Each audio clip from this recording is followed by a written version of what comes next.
पाणी नका पाणी पाणी नका पाणी. खायला जागा थोडं वारायला जागा द्या.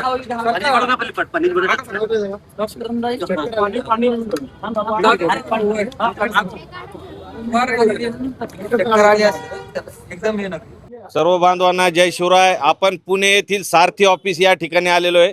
गेल्या 3 दिवसापासून आमचे समाज बांधव या ठिकाणी आमरण उपोषणाला बसलेले आहेत आणि सरकार पातळीला कुठलीही दखल घेतल्या जात नाही.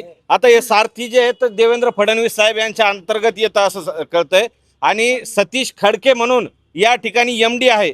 ह्या उपोषणकर्त्यांना भेटायचं सोडून हा MD या ठिकाणून पळून गेलेला आहे.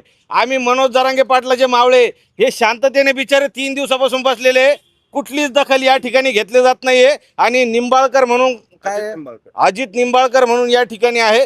हे सारथीचे या लोकांचा बळी घ्यायचा का? आत्ता दोन जण ॲम्ब्युलन्समध्ये या ठिकाणून नेलेले आहे.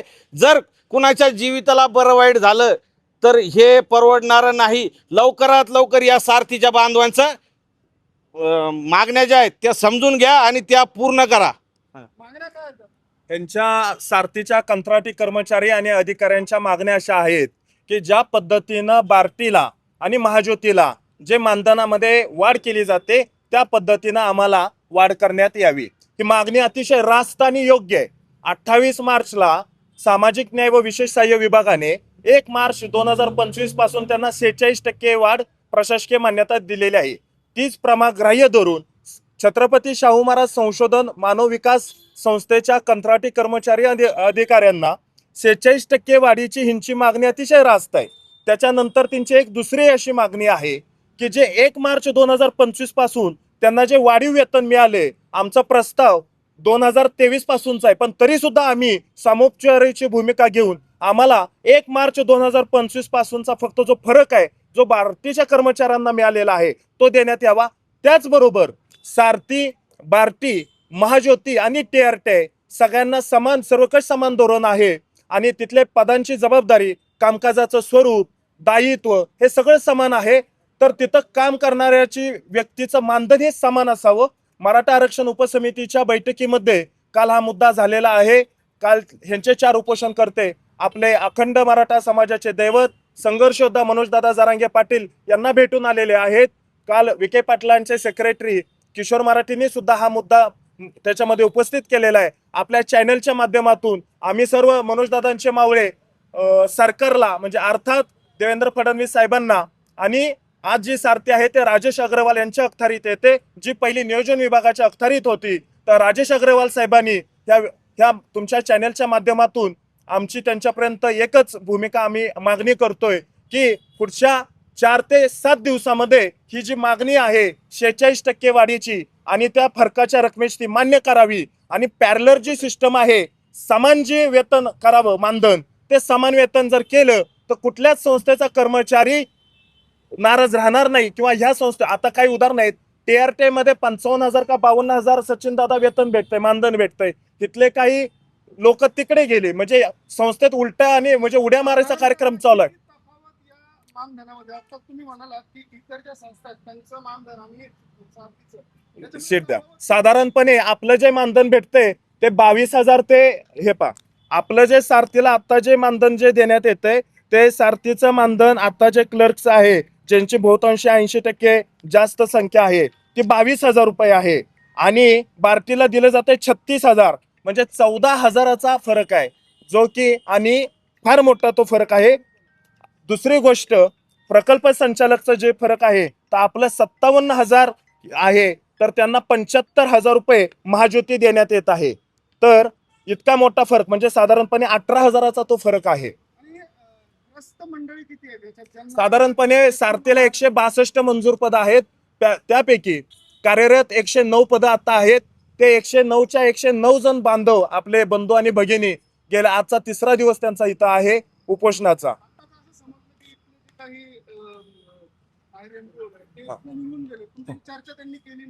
नाही, अगोदर त्यांनी आमच्याशी चर्चा केली परंतु ती प्रशासकीय उत्तर देण्याची त्यांची भूमिका होती.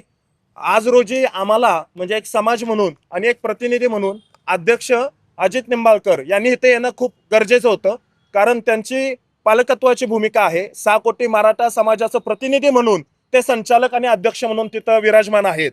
तर त्यांचे प्रश्न इथं रस्त्यावर येण्यापर्यंत वेळच ते येऊ द्यायला नको पाहिजे होती. हे त्यांचं अपयश आहे, हा त्यांचा अकार्यक्षमपणा आहे आणि याला सर्वस्वी ते जबाबदार आहेत. त्याच्यानंतर संचालक मंडळ आणि MD.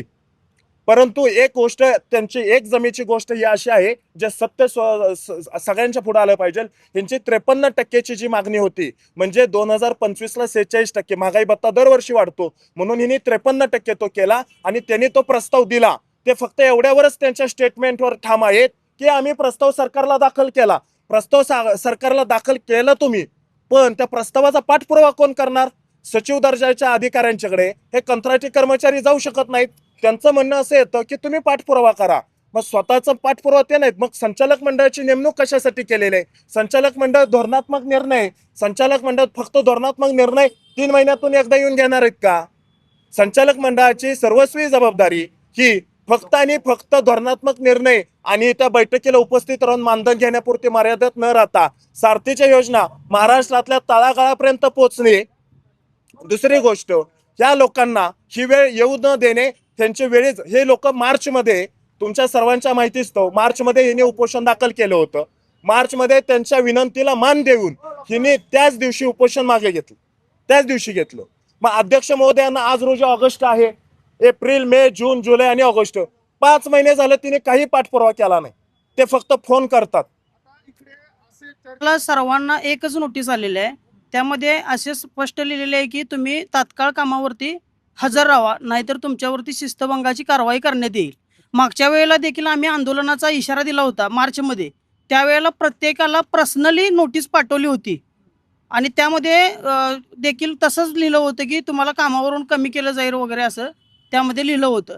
खरं तर काय प्रमुख मागण्या आहेत बरं तुमच्या? आता जसं आम्हाला कळालं की वेतन वाढ वगैरे ह्या तर बेसिक गोष्टी आहेत, त्या व्यतिरिक्त आणखी काय काय तुमच्या मागण्या आहेत मंडळाला? खरं तर छत्रपती शाहू महाराजांनी माणसाला कसं जगायचं आणि कसं वागायचं हे शिकवलं.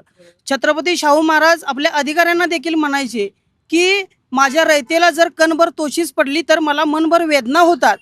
मग त्याच छत्रपती शाहू महाराजांच्या विचारांच्या वरती चालणारी ही सारथी संस्था आहे आणि त्याच संस्थेमधील आम्हा कर्मचाऱ्यांना या ठिकाणी उपाशी राहणं ही खऱ्या अर्थानं लज्जास्पद गोष्ट आहे असं आम्हाला वाटतं.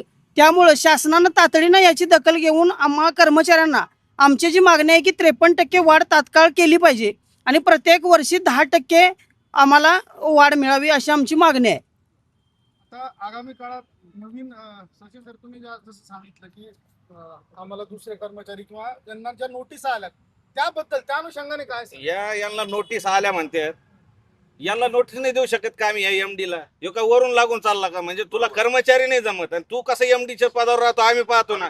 एकाही व्यक्तीला आम्ही आज या ठिकाणी सांगतोय, आज त्यांना इशारा देतोय, एकाही व्यक्तीला जर कारवाई करण्यात आली आणि लवकरात लवकर यांच्या मागण्या मांडण्याने नाही झाल्या तर मग अखंड मराठा समाज, जरांगे पाटील, आम्ही तर मैदानात उतरलेलोच आहे. 28 तारखेपासून तुम्हाला खोटं नाही सांगत, जोपर्यंत मनोज दादा उठत नाही, तुमचा सारथीचा प्रश्न त्यावेळेला जर मार्गी लागला नाही तर मी समाजाचं कार्य सोडून देईन. तुम्हाला विश्वास देतो, 28 तारखेला तुम्ही फक्त तुमचा एक प्रतिनिधी घेऊन पाठवा, तुमच्या ह्या मागण्या 100% पूर्ण होतील. तुम्ही फक्त कायदा हातात घेऊ नका.